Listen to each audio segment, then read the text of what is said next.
Cap 4 आज के lecture का आगाज करते हैं। आज के लेक्चर में जो कंसेप्ट हम स्टडी करने जा रहे हैं वो है difference between wagering agreement and contingent contract. कल हमने स्टार्ट किया था कंटिंजेंट कॉन्ट्रैक्ट, उसके हमने डेफिनेशन पढ़ी, उसके हमने एसेंशियल्स पढ़े और सबसे अहम चीज उसके रूल्स पढ़े। और रूल्स में दो रूल ज्यादा, टोटल 4 रूल्स थे ना, 2 रूल ज्यादा अहम थे, ऑन हैपनिंग और नॉन हैपनिंग। ठीक है, वो घर जाके आपने पढ़ा, समझ आ गया। कोई क्वेश्चन पूछना चाहते हो तो पूछ लें। जी जी मेरे भाई।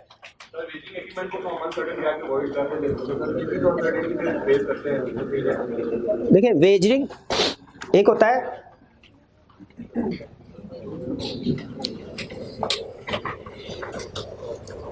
कॉन्ट्रैक्ट की टर्म्स अनसर्टन होना, कॉन्ट्रैक्ट की एक होता है इवेंट अनसर्टन होना।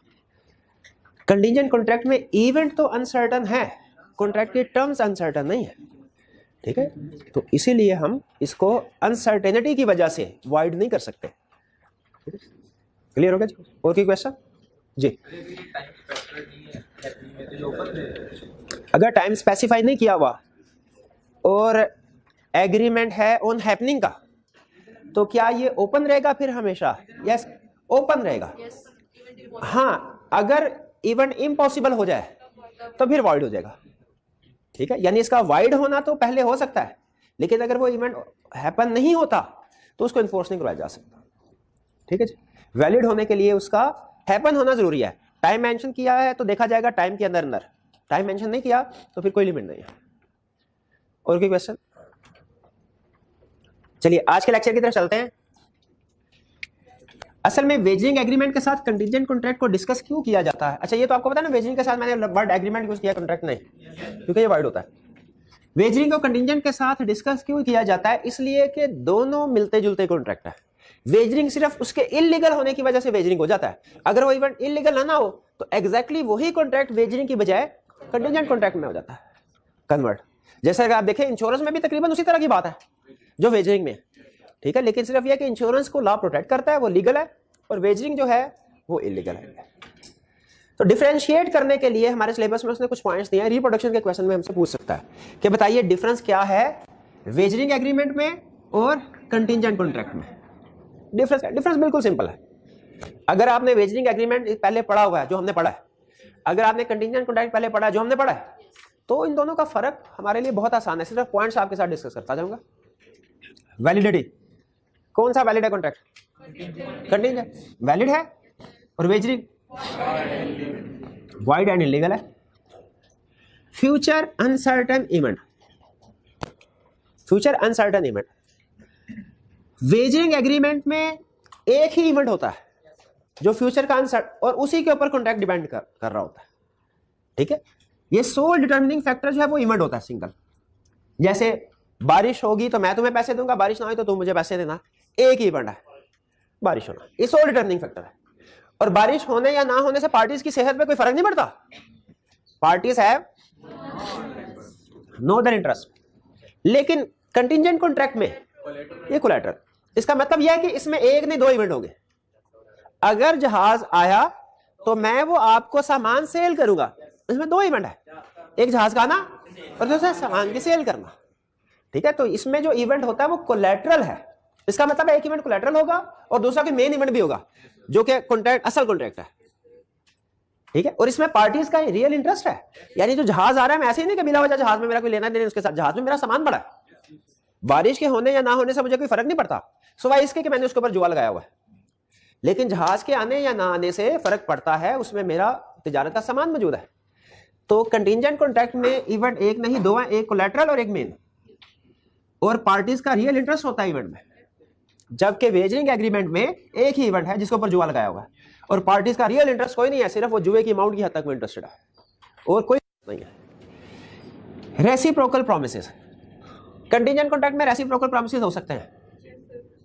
ठीक है, जैसे मैं आपको चीजें डिलीवर करूंगा, वो जहाज जब आएगा आपने मुझे पैसे देने, रेसिप्रोकल प्रोमिसेस है। वेजरिंग एग्रीमेंट में रेसिप्रोकल प्रोमिसेस नॉर्मली नहीं होते, क्योंकि जब बारिश हो जाएगी और आप मुझे पैसे देंगे, बदले में मैं आपको कोई चीज गुड सर्विस प्रोवाइड नहीं कर रहा, इसमें रेसिप्रोकल प्रॉमिस नॉर्मली नहीं होता।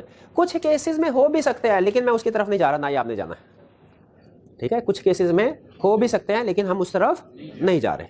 मे और मे नॉट कंसिडर, तो इसमें तो लाजमी रेसिप्रोकल प्रॉमिसेस होंगे, कंसीडरेशन लाजमी होगी। इसमें नॉर्मली नहीं होती, कभी कभी हो सकते हैं। क्लियर जी? चलिए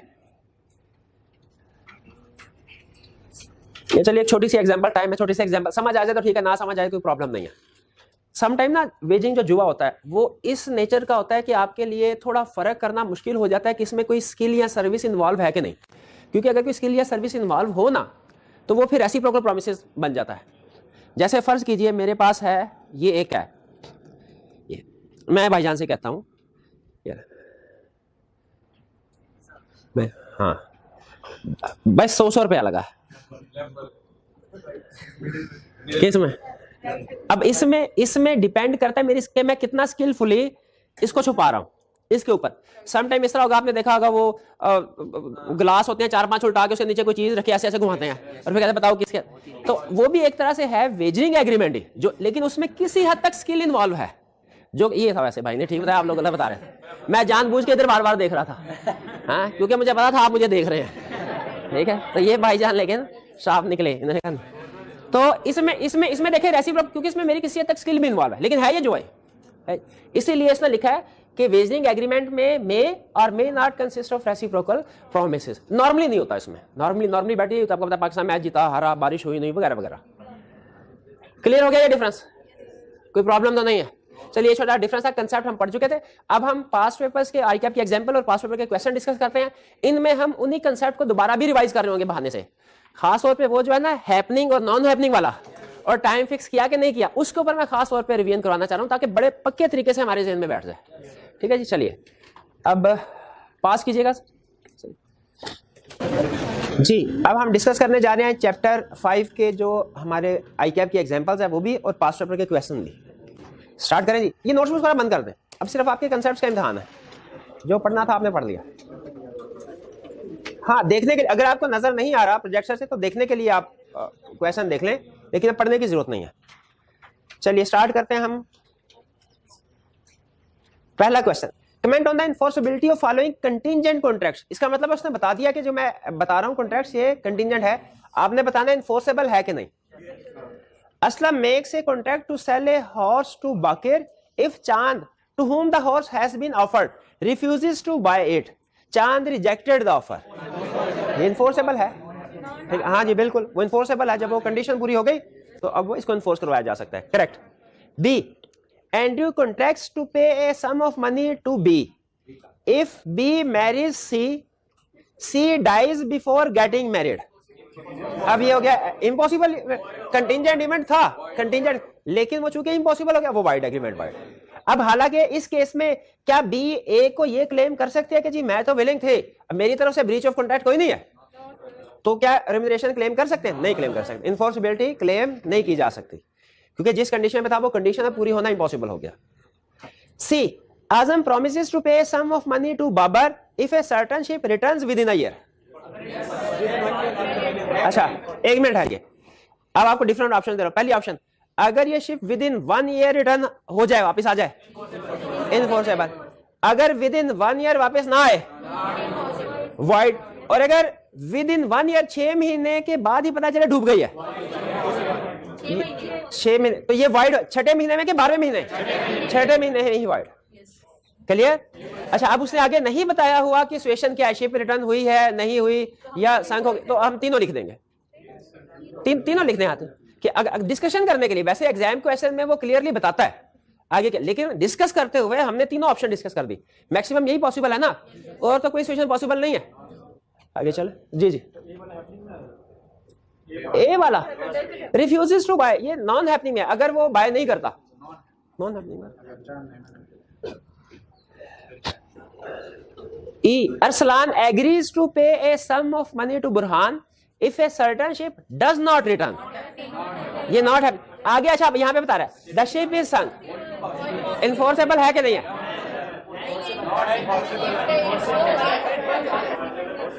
दोबारा पढ़ते हैं, नहीं यहाँ पे मिक्स ओपिनियन मिल रहे हैं दोबारा।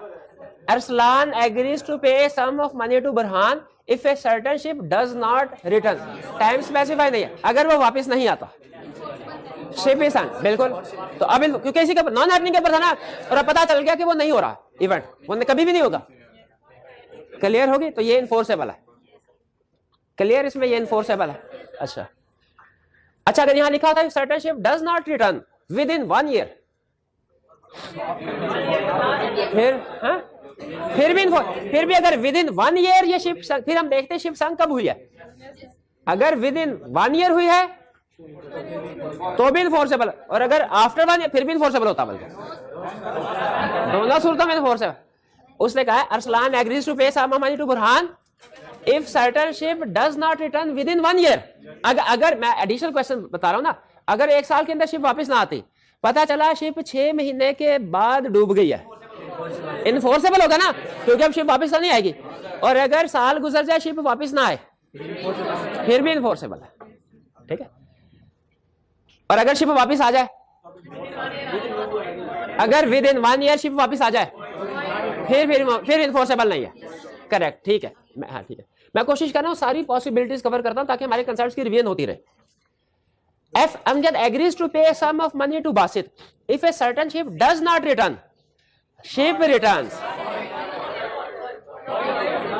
उसने पैसे देने थे, अगर शिप वापस ना आते, शिप वापस आ, तो ये एग्रीमेंट इनफोर्सेबल। अच्छा इसमें टाइम को ऐड करते हैं, अगर वो कहता कि जी शिप 1 साल के अंदर वापस ना आई तो मैं पैसे दूंगा, शिप रिटर्न हुई 6 महीने बाद, 6 महीने बाद,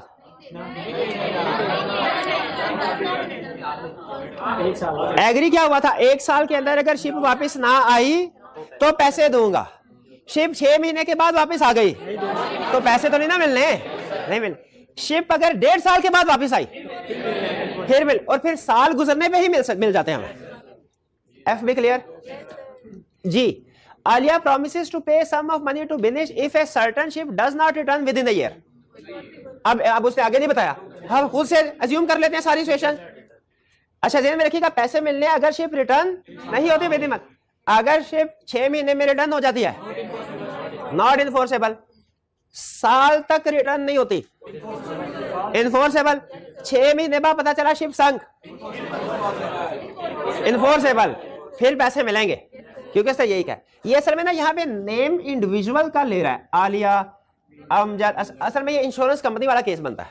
इंश्योरेंस कंपनी वाले नॉर्मली इस तरह कहते हैं कि अगर 1 साल तक आपकी शिप वापस नहीं आई, हम आपको कंपनसेशन के तौर पे पैसे देंगे, इसका मतलब ये अज्यूम कर लिया जाता है कि वो शिप इधर उधर हो गई। तो इसमें अगर आप इंश्योरेंस कंपनी को जहन में रख के पढ़ेंगे ना तो आपको ज्यादा बेहतर तरीके से समझ आएगी। H Ashwin promises to pay a sum of money to Bumrah if a certain ship does not return within a year। हाँ सर, अब इसमें आगे नहीं बताया, अगर सर्टन शिप, पैसे तब मिलेगा जब वो विद इन ईयर रिटर्न नहीं होती, ये सेम है नाम से, चले ठीक है, समझ आ गया आपको, आगे चलते। अदान agrees to pay ₹1000 to Boris if he can run at 500 kilometre per hour wide, बिल्कुल वाइड, ये तो सिंपल है, ये तो कंटिंजेंट करने की जरूरत ही नहीं थी, सिंपल एग्रीमेंट टू डू इन बस। Asma agrees to pay ₹1000 to Bashir if he marries Asma's daughter Chanda. Chanda is not alive at time of the agreement. Bill हाँ, उसने कहा इससे बेहतर खुदकुशी करना है, कर ली होगी। के Kamal agrees to pay a sum of money to Sarmad if Sarmad marries Shazia, Shazia marries Daud। Future conduct ये वर्ड है, लेकिन ऐसा भी तो हो सकता है कि शाज़िया, हाँ दाऊद मर जाए और बाद में सरमद और शायद, फिर भी नहीं हो सकता। हाँ बिल्कुल बिल्कुल, हाँ जी, क्योंकि विद इन डेफिनेट टाइम अब हम उसको नहीं प्रेडिक्ट कर सकते इस इवेंट को। चलिए आगे चलते हैं। Question 1 next, briefly describe the nature of following contracts. अब नेचर बतानी है अकरम। अच्छा नेचर का मतलब क्या होता है, टाइप ऑफ कॉन्ट्रैक्ट बताओ, क्योंकि आपको पता है हमारे सिलेबस में बहुत से टाइप ऑफ कॉन्ट्रैक्ट है, वैलिड, वाइड, वाइडेबल, फिर उसका कंटिंजेंट कॉन्ट्रैक्ट, वेजरिंग एग्रीमेंट, ठीक है, इंश्योरेंस और भी गारंटी, एक आगे चल के हम पढ़ेंगे कुजाई कॉन्ट्रैक्ट वगैरह वगैरह। तो नेचर का मतलब है बताना कि किस टाइप, एजेंसी कॉन्ट्रैक्ट। फिर इसके बाद Akram contracts to indemnify Basit up to, indemnify का मतलब होता है नुकसान पूरा करना, इंडेमनीफाई का मतलब क्या है, नुकसान पूरा। Akram contracts to indemnify Basit up to ₹1 million in consideration of ₹20,000 annual premium if Basit house is burned. Contingent contract, और कंटिंजेंट में हमें पता है कि इंश्योरेंस की एग्जांपल होती है, लेकिन यहाँ पे हम इसे कंटिंजेंट मेन बताएंगे, कंटिंजेंट कॉन्ट्रैक्ट है, ठीक है। आगे ब्रैकेट में एक्सप्लेनेशन के तौर पे इंश्योरेंस का जिक्र भी कर सकते हैं। B, Javed contracts to pay ₹50 million to Farhan a contractor for constructing a building. अच्छा, यहां तक क्वेश्चन होता ना तो ये एक नॉर्मल वैलिड कॉन्ट्रैक्ट होता है। कह रहे provided the construction is approved by an architect, contingent. अब इसमें देखिए कोलैटरल इवेंट कौन सा है भला, आर्किटेक्ट की अप्रूवल, ठीक है, और मेन इवेंट जो है हमारा कंस्ट्रक्शन ऑफ बिल्डिंग है। शाबाश शाबाश। Next question, Azam agrees to construct a building for Babar for ₹5 million on the terms that no payment shall be made till the completion of the work. Is this a contingent contract under the contract? ये हाँ, इसमें collateral event है ही नहीं। शाबाश, ये तो main event है। वो कह रहा है कि आप कंस्ट्रक्ट करो, मैं आपको पैसे दूंगा। हाँ, वो तो जाहिर है, वो तो बेसिकली प्रेजेंट कंसीडरेशन की तरफ जा रहे हैं ना, वो कि जब आप मुझे गुड डिलीवर करेंगे मैं आपको पेमेंट कर दूंगा। तो अगर हम ये एग्री करते हैं कि मैं आपको गाड़ी सेल करूंगा प्रोवाइडेड आप मुझे सारी पेमेंट एडवांस में करें, ये कंटिंजेंट कॉन्ट्रैक्ट, ये टर्म्स ऑफ द कॉन्ट्रैक्ट ही एग्री हो रही है, कॉन्ट्रैक्ट कंटिंजेंट है। क्यों? तो कोलैटरल इवेंट शाबाश कोई नहीं है इसमें। अच्छा, ये क्वेश्चन 3 है और आई कैप की बुक में प्रैक्टिस क्वेश्चन 1 है। ये 5 रुपए का क्वेश्चन है, अगर आपको नजर नहीं आ रहा आप नोट्स में देख सकते हैं।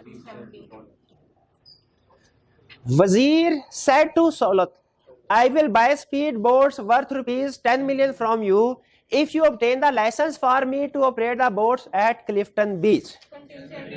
एग्री करें, कंटिंजेंट कॉन्ट्रैक्ट है जिसमें मेन इवेंट है बोट्स की सेल परचेज, कोलैटरल क्या है, लाइसेंस। शाबाश, ठीक है।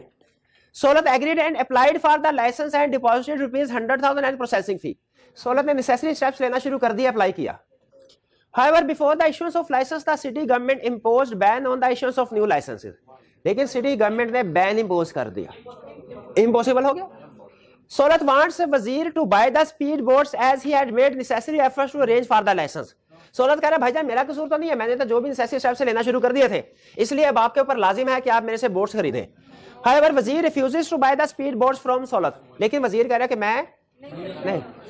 Under the contract act 1872 indemnify the identify the type of contract between Wazir and Solat, contingent contract है, ठीक है, जो कि बाद में वाइड हो गया due to subsequent illegality.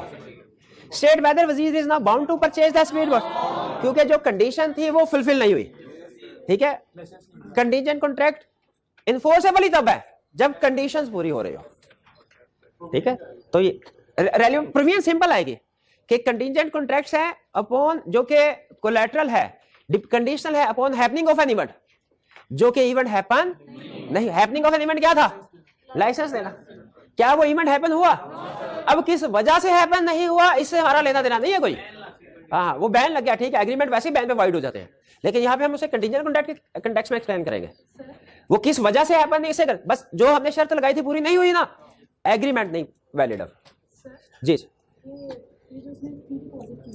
Ji ji, fee deposit क्या रजिस्टर हो नहीं। देखिए उसने जो भी नेसेसरी स्टेप्स लिए ना वो अपने एंड पे लिए, ठीक है। उसने वजीर ने उसे नहीं कहा था, अगर वजीर ने उसे कहा होता कि आप मेरी इंस्ट्रक्शंस के मुताबिक काम करो और आप तो फिर उस सूरत में शायद रिकवरी की तरफ हम जाते, लेकिन ये उसने कंडीशन बताई, कंडीशन पूरी करने के लिए उसने स्टेप्स लिए, लेकिन कंडीशन पूरी नहीं हुई, कोई बस जी। हाँ, अगर लाइसेंस इशू हो जाता फिर ये एग्रीमेंट इन्फोर्सेबल था। उसके बाद अगर वजीर ना करता, रिफ्यूज करता, तो ब्रीच ऑफ कॉन्ट्रैक्ट का केस होता। उस वक्त तो कंडीशन हैपन हो गई ना, और कंडीशन हैपन हो जाए तो वो एग्रीमेंट इन्फोर्सेबल है। क्लियर? आगे चलिए, ये क्वेश्चन इसमें प्रॉब्लम तो नहीं हुई।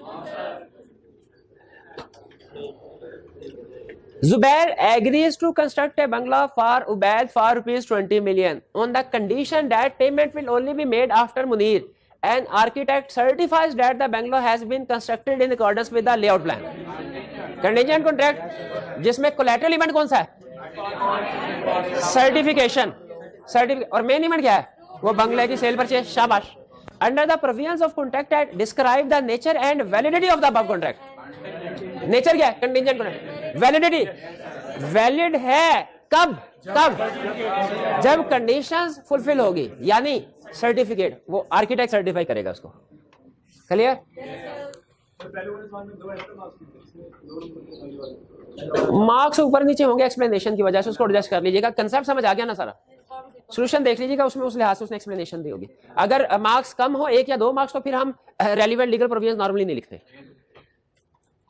मैं अभी आपके साथ एक नेक्स्ट वीक में शेयर कर दूं, क्योंकि अब हम रीजनेबल, थोड़ा सा रीजनेबल लेवल पे आ गए, कुछ केस स्टडीज को हम एड्रेस करने के काबिल हो गए हैं। तो केस स्टडी को प्रेजेंट कैसे करना है, अटेम्प्ट कैसे करना है, इसके बारे में मैं गाइडेंस आपको नेक्स्ट वीक में प्रोवाइड करूंगा, ठीक है, ताकि हमारी प्रेजेंटेशन इंप्रूव हो। Question 5, Asim agreed to construct, ये वही क्वेश्चन तो नहीं आ गया? Agreed construct a bungalow for Ali at a cost of ₹50 million. However, it was agreed that payment would only be made on completion of the project. Is this a contingent contract? क्योंकि collateral event कोई नहीं है, ये तो main event है ना, वो सिर्फ terms of the contract decide कर रहे हैं कि एडवांस में पेमेंट होगी कि बाद में होगी। कोलैटरल इवेंट कोई नहीं है, कंटीजेंट कॉन्ट्रैक्ट नहीं है। Give reason also list the requisite characteristics of a contingent contract. Essential 3 कौन कौन से थे? Collateral event, uncertain, dependence on future event, uncertain, collateral. शाबाश। लेकिन ठहर जाएं, क्या चीज रहेगी भला? शाबाश, एमसीक्यूज। आपको होम असाइनमेंट के तौर पे दिए थे एमसीक्यूज? ठीक है ठीक है, कोई मसला नहीं। हाँ हाँ बिल्कुल, 40 मिनट है अभी। चलिए फिर, नहीं मंडे को नहीं करके आएंगे, अभी करेंगे।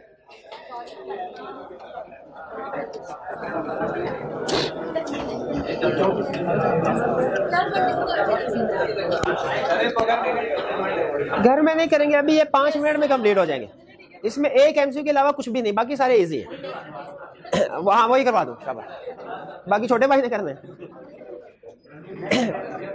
जी। पहला 1, contingent contracts are always valid, may be valid, may be voidable, may be unenforceable. कौन सा वैलिड? अच्छा, कब वैलिड होंगे? कंडीशन फुलफिल होने पे। हाँ, और वो कंडीशन हैपनिंग की भी हो सकती है, नॉन हैपनिंग। ठीक है। Performance of a contingent contract depends on happening of some. हाँ, इस पे डिपेंड। नॉन हैपनिंग ऑफ, हाँ इस पे भी डिपेंड करती है। सी हैपनिंग और non happening of some answer. हाँ, इन दोनों में से ये बेहतर है। अच्छा, अगला भी डी भी पढ़ लूं। हैपनिंग और non happening of some uncertain event, collateral to search, most appropriate option D को करने सेलेक्ट। शाबाश, D. Third, agreement to pay money without having any other interest on the happening और non happening of some, wagering. चलिए wagering सही, correct. अच्छा, इसमें एक term use है कज़ाई कॉन्ट्रैक्ट। कसाई नहीं, कज़ाई कॉन्ट्रैक्ट। ये कंटीजेंट कॉन्ट्रैक्ट तो आपको पता क्या है? इंश्योरेंस कॉन्ट्रैक्ट भी पता क्या है? वेजरिंग भी पता क्या है? कज़ाई कॉन्ट्रैक्ट क्या होता है? ये सुन लें, ये सुन लें पूरा। चल हाँ कोई बात नहीं, अभी बेस डेवलप कर दूं, आपको पता है चलते चलते ताकि। सम टाइम ऐसा होता है कि पार्टीज आपस में अल्फाज के जरिए से कॉन्ट्रैक्ट तय कर लेती है, टर्म। हाँ भाई, गाड़ी कितने में बेचोगे? इतने की। निगोशिएशन हो रही है। जुबानी कलामी या रिटर्न, वो अलग बात है। जब क्लियरली पार्टीज आपस में अल्फाज के जरिए, कैसे अल्फाज के जरिए से एग्रीमेंट कर रही हो, इसे कहते हैं एक्सप्रेस एग्रीमेंट, एक्सप्रेस कॉन्ट्रैक्ट। ये टर्म सुनी हुई है ना? चाहे वर्ड रिटर्न हो फिर भी एक्सप्रेस, फिर भी एक्सप्रेस। अच्छा, आगे चलते हैं। सम टाइम ऐसा होता है कि अल्फाज के जरिए से नहीं, कंडक्ट के जरिए से या इशारा। शाबाश, इंप्लाइड। जैसे इसकी एग्जांपल क्या थी? शीशा साफ करने वाला आया, शू शाइनर आया, कुली ने आके शाबाश, बिल्कुल ठीक है। यह है इंप्लाइड। इंप्लाइड में भी कम से कम पार्टीज एक दूसरे के आमने सामने होती हैं, चाहे अल्फाज एक्सचेंज, वर्ड एक्सचेंज ना करें। बिहेवियर। इससे भी आगे चलें। सम टाइम ऐसा होता है कि पार्टीज ने एक दूसरे को आमने सामने भी नहीं होती, एक दूसरे को देखा भी नहीं होता, बल्कि पता फेसबुक पे भी। फेसबुक पे कौन से कॉन्टेक्ट करते रहते हैं?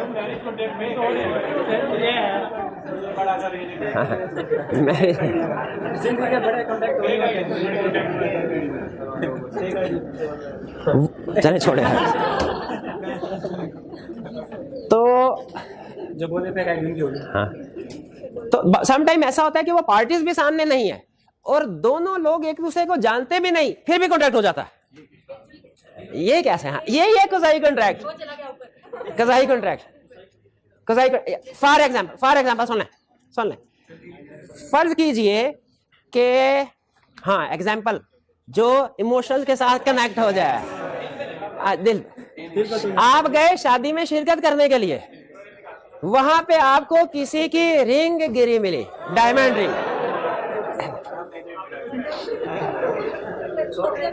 पहली ऑप्शन, हाँ, उसको उठाया और कहा ये मुझे तो अल्लाह ताला की जमीन से मिली है, ये तो मेरी हो गई। क्या ये मेरी हो गई? अल्लाह कहता है नहीं, आपकी नहीं। अच्छा, जैसे ही ये गिरी हुई ना अंगूठी, जैसे ही हमने उसको उठाया तो हमने अंगूठी के मालिक को नहीं कभी देखा, उसने हमें नहीं कभी देखा, लेकिन हम दोनों के दरमियान में एग्रीमेंट हो गया। ला कहता है कॉन्ट्रैक्ट हो गया। क्या अब हमारी जिम्मेदारी है हम इस अंगूठी के मालिक को ढूंढे, उसके उंगली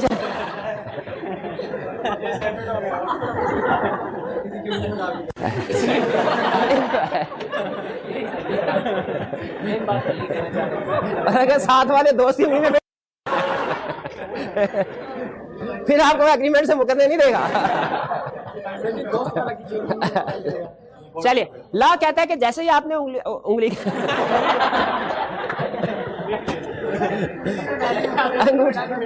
अंगूठी को उठाया हमारे दरमियान में, और यानी हमको ना finder of the lost good, finder of the lost good और true owner of the good के दरमियान में कॉन्ट्रैक्ट हो गया, जिसमें कुछ हमारे राइट्स एंड रिस्पॉन्सिबिलिटीज हैं, कुछ उसके राइट्स एंड रिस्पॉन्सिबिलिटीज हैं।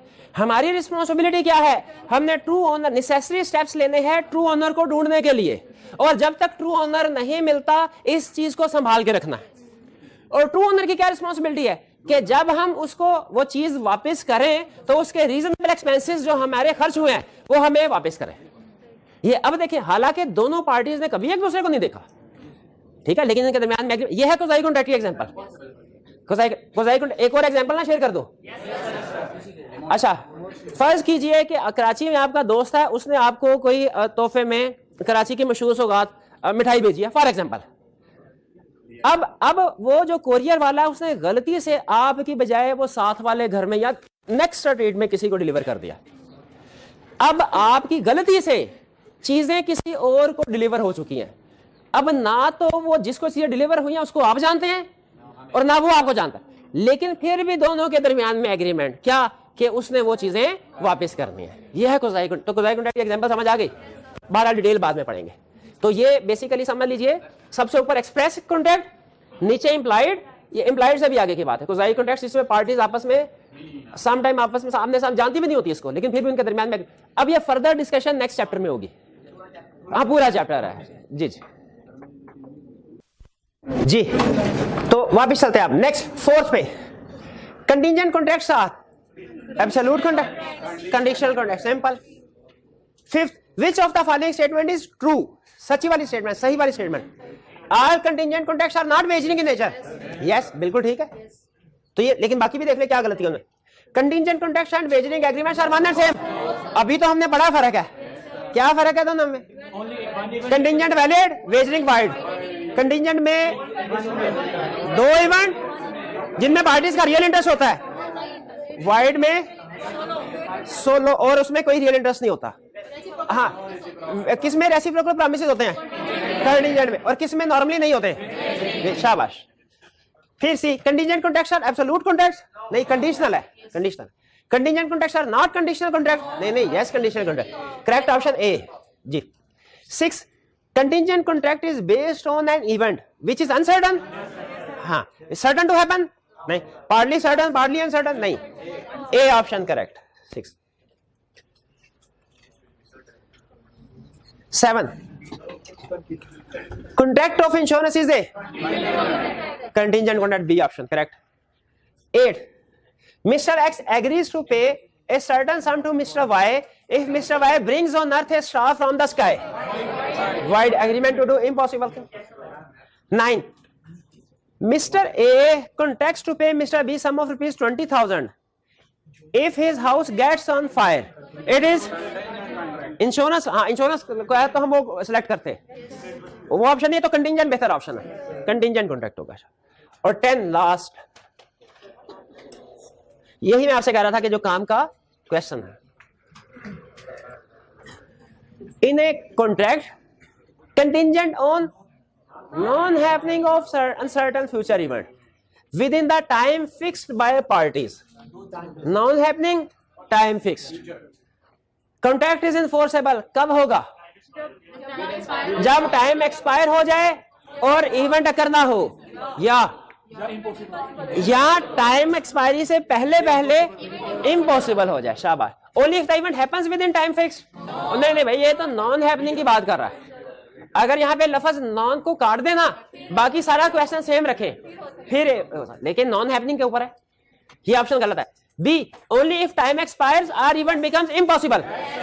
शाबाश। और only if the event becomes impossible, नहीं, अगर इम्पॉसिबल हो जाए तब तो हो जाएगा, लेकिन टाइम एक्सपायर हो जाए और वो ना कर हुआ हो फिर भी हो जाए। D, only if event happens, नहीं वो है ही नॉन हैपनिंग। तो इसमें करेक्ट ऑप्शन क्या हुई हमारी? बी, बिल्कुल। अच्छा, अभी छुट्टी नहीं हुई, छुट्टी अभी टाइम है हमारे पास, टाइम को जाया नहीं करना हमने, इसी बहाने हम कुछ थोड़ी सी रिवीजन कर लें कल वाले कंसेप्ट में। जी नहीं, इसकी रिवीजन नहीं, ये तो हमने पढ़ लिया होगा।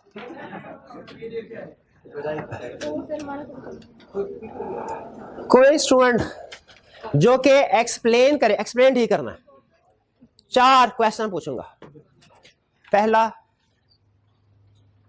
कंटिंजेंट कॉन्ट्रैक्ट जो कि डिपेंडेंट है हैपनिंग ऑफ इवेंट के ऊपर और टाइम फिक्स किया गया है। जी,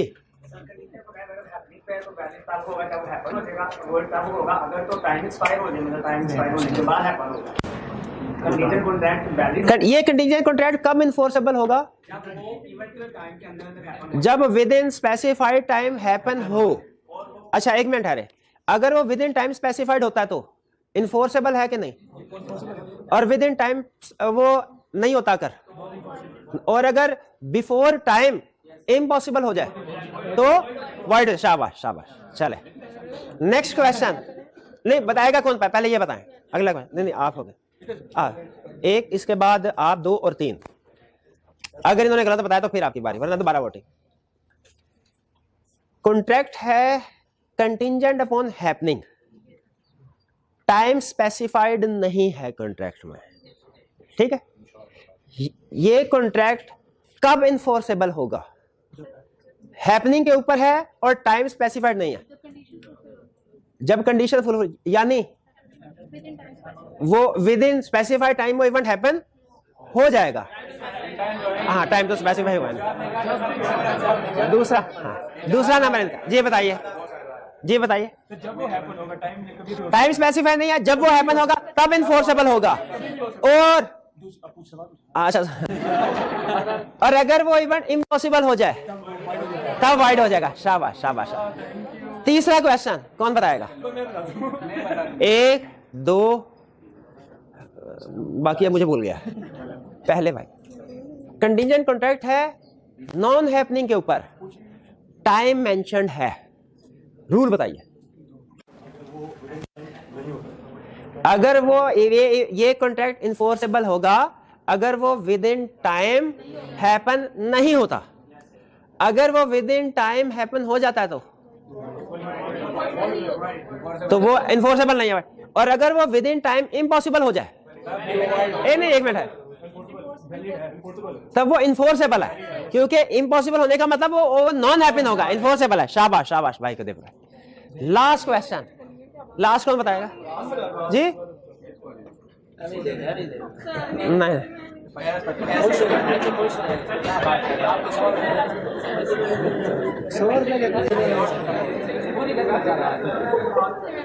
घर में याद आ गया, छोटे होते ना बहन भाई सलाह लाते होते थे अम्मी के साथ।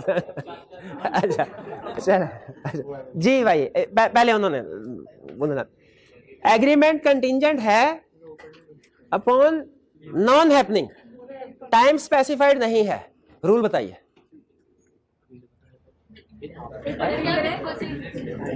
कॉन्ट्रैक्ट कंटिंजेंट है upon non happening, time specify नहीं है।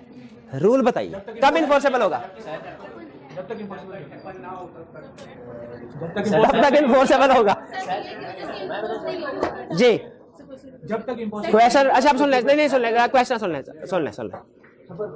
कॉन्ट्रैक्ट कंटिंजेंट है नॉन हैपनिंग के ऊपर, अगर इन्होंने ना आंसर दिया फिर कॉन्ट्रैक्ट, लेकिन मैं क्वेश्चन रिपीट नहीं करूंगा। कॉन्ट्रैक्ट कंटिंजेंट है नॉन हैपनिंग के ऊपर और टाइम स्पेसिफाई नहीं है, इन्फोर्सेबल कब होगा? इम्पॉसिबल तब होगा अगर कॉन्ट्रैक्ट जो है या तो वो इम्पॉसिबल हो जाए या वो नॉन स्पेसिफाइड टाइम, मतलब स्पेसिफिक टाइम नहीं तो हाँ नहीं बता ठीक दिया, बता ठीक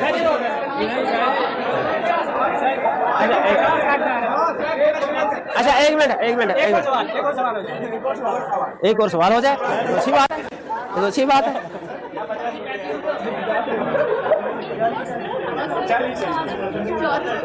अब सारे इतनी दफा पूछने हैं सारे जी। इसमें टाइम का जिक्र तो नहीं आएगा ना? हाँ बस ठीक है, शाबाश, टाइम का जिक्र नहीं है, ठीक है, शाबाश। देखिए क्योंकि अगर कॉन्ट्रैक्ट कंटिंजेंट है नॉन हैपनिंग के ऊपर, टाइम मेंशन नहीं है, ठीक है। जैसे उसने कहा कि जी शिप रिटर्न नहीं होगी, शिप रिटर्न टाइम स्पेसिफाई नहीं है, तो इसका मतलब है अब जब वो इम्पॉसिबल होगा तब भी कंफर्म होगा ना कि शिप, वरना तो 10 साल भी गुजर जाएं तो वो भी कह सकता है कि यार हो सकता है अभी भी शिप आ जाए, अभी भी शिप आ सकती है, इसलिए वो जब इम्पॉसिबल होगा तब इन्फोर्सेबल होगा। चलिए ठीक है, अब इसके अलावा हाँ कंसेप्ट तो हो गए। अच्छा मेरी तसल्ली के लिए मुझे ये बता दीजिए, क्या आपको फर्क पता चल गया हैपनिंग और नॉन हैपनिंग का? टाइम फिक्स है तो क्या रूल होगा, टाइम फिक्स है तो क्या रूल होगा? चलें अब चैप्टर वैसे मेरा जल्दी खत्म हो गया। नहीं कोई क्वेश्चन, पिछले जितने भी हमारे टॉपिक्स हैं में से किसी भी स्टूडेंट ने कोई भी क्वेश्चन पूछना हो पूछ ले।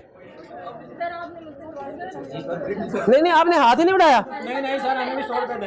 आपने हाथ नहीं उठाया, आपने जवाब देना तो हाथ उठाया करें ना, मैं कितने दफे नहीं इधर बेइज्जती का नहीं उस्ताद शाकिर में इधर बेइज्जती नहीं होती, नहीं और मैं नहीं हरगिज़ मैं आपका मजाक नहीं उड़ा रहा, मैं वैसे मजाक में बात किया, मुझे नजर नहीं आया, मुझे मैं माजरत खा हूँ, मुझे नजर नहीं आया।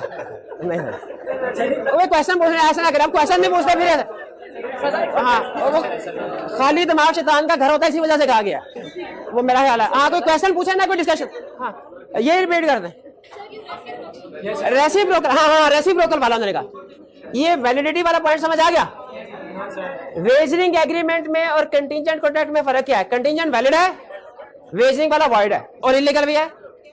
फ्यूचर अनसर्टन इवेंट, अच्छा इसमें भी अनसर्टन इवेंट है, इसमें भी अच्छा फर्क ये नहीं है कि एक में हम कह रहे हैं सर्टन है दूसरे में अनसर्टन, नहीं है दोनों में अनसर्टन इसमें, लेकिन वो इवेंट कोलैटरल है, इसमें वो इवेंट मेन डिसाइडिंग फैक्टर है इसमें। हाँ जी इसमें मेन डिसाइडिंग फैक्टर है और पार्टीज का इसमें इंटरेस्ट भी कोई नहीं है, इसमें कोलैटरल है, यानी असल जो इवेंट है ना, जो सेल परचेज होनी है वो कोई और इवेंट है, ये जिसके साथ कंडीशन लिंक सर्टिफाई करेगा फिर अप्रूवल होगी फिर, ये कोलैटरल है, ये कोलैटरल है, ठीक है, और पार्टीज का रियल इंटरेस्ट होता है। यहां तक क्लियर हो गया। अब है रेसिप्रोकल प्रॉमिस। पहले मुझे बताया रेसिप्रोकल प्रॉमिस का मतलब क्या, ये आपको पता है? हाँ रेसिप्रोकल का मतलब होता है टू वे में, तो जिसे हम बाइलैटरल भी कहते हैं। रेसिप्रोकल प्रॉमिस यानी अगर मैं इनके हमारा एग्रीमेंट होता है कि ये मुझे गाड़ी बेचेंगे और मैं इनको 20 लाख रुपए अदा करूंगा, तो ये दो प्रॉमिस हो गए, एक इन्होंने प्रॉमिस मुझसे किया कि गाड़ी बेचेंगे, एक मैंने प्रॉमिस इनके साथ किया कि मैं इन्हें पैसे दूंगा, ये दो प्रॉमिस हो गए, ये रेसिप्रोकल यही होता है ना। रेसिप्रोकल एक हमने डिस्कस भी किया था। रेसिप्रोकल का मतलब इन टू प्रॉमिस इन रिटर्न, हाँ कंसिडरेशन होना एक दूसरे की, रेसिप्रोकल। और मुझे याद है जब मैंने बताया था एग्रीमेंट विदाउट कंसिडरेशन, उसमें यह बताया था कि एग्रीमेंट विदाउट कंसिडरेशन में सिंगल प्रॉमिस होता है और बाकी के जितने भी एग्रीमेंट्स होते हैं दो प्रॉमिस, और वो रेसिप्रोकल प्रॉमिस इसी को कहते हैं। Reciprocal mean double promises, party A B से करेगी एक और दूसरा बी ए से करेगी, ठीक है, रेसिप्रोकल प्रॉमिस। कंटिंजेंट कॉन्ट्रैक्ट में हमेशा रेसिप्रोकल प्रॉमिस होंगे क्योंकि एक पार्टी किसी को चीजें बेच रही है और दूसरी पार्टी उसको खरीद रही कैश इसमें। लेकिन बताएं जो जुआ होता है, एक बंदा जब जुआ जीतता है तो दूसरा बंदा उसको बदले में कोई चीज गुड सर्विस प्रोवाइड कर रहा होता है? नहीं कर रहा था ना। इसका मतलब कंटिंजेंट में रेसिप्रोकल प्रॉमिस है, क्योंकि ये वैलिड कॉन्ट्रैक्ट है, बदले में गुड सर्विस मिल रही होती है। लेकिन वेजरिंग एग्रीमेंट में रेसिप्रोकल प्रॉमिस नहीं है। क्यों नहीं होता? क्योंकि बदले में कोई गुड या सर्विस नहीं मिल रही होती। हाँ, लेकिन मैंने आपको यह बताया कि इसमें यह लिखे ना कि नॉर्मली इसमें नहीं, कभी कभार होता भी है रेसिप्रोकल, ठीक है, लेकिन हम उस तरफ नहीं सोचेंगे। जैसे मैं आपको बताया ना, बात कुछ वेजरिंग एग्रीमेंट इस तरह के होते हैं कि उसमें स्किल भी इन्वॉल्व होती है किसी की, तो वो फिर किस थोड़ा सा रेसिप्रोकल के कंटेक्स्ट में आ जाता है। लेकिन आपने कंसर्न क्या रखना है कि कंटिंजेंट कॉन्ट्रैक्ट में रेसिप्रोकल प्रॉमिसेस हैं, वेजरिंग एग्रीमेंट में नॉर्मली नहीं। नहीं, वो सिर्फ पैसों का, यानी बदले में कंसीडरेशन की नहीं ना होती, कंसीडरेशन देगी होती है। क्लियर हो गया जी? चलिए, नहीं मेरा ख्याल काफी है। हाँ, जो कुछ आप शुरू कर देते ना उससे बेहतर है लेक्चर यहीं पे खत्म कर रहे हैं। हाँ जी, आज का लेक्चर यहाँ पे खत्म करते हैं हम। अल्लाह हाफिज।